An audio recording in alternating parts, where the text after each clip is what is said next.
Two of the country's biggest gun sellers tightening their sales policies. Walmart, following a move by Dick's Sporting Goods, announcing that it will no longer sell guns to anyone under the age of 21. The news coming on the same day that President Trump encouraged lawmakers to take action, backing a Senate proposal expanding background checks on gun sales.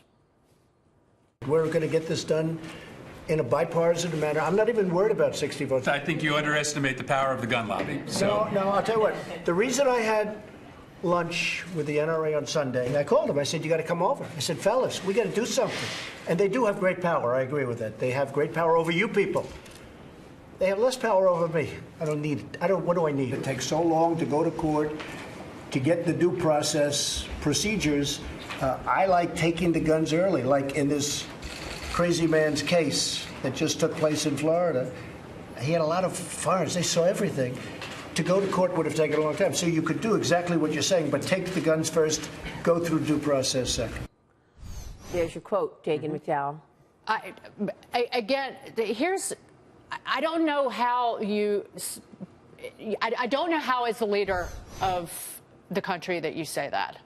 Maybe he misspoke, but I listened to the whole back and forth between Vice President Pence and President Trump. And what was being discussed is something that we brought up on this program right after the shooting happened in Parkland, Florida. And that is the idea, which is happening at the state level, of gun violence restraining orders, right, of a process to go to court by a family member, a prosecutor, or a member of law enforcement to get a gun out of, or guns out of the hands of somebody who might be a threat to themselves or a threat to other people. But that is due process. That you would have to go through a legal channel to make that happen. And it seemed like the president was arguing with the vice president over this. That's when he said, take the guns first, go through due process second. And it was very clear that you need to get these guns out of the people's hands first and worry about the courts later. And that is just an utter violation of our Constitution and the Bill of Rights, the way he said it. Any secret that this president comes into these meetings, which are, by the way, fascinating television, and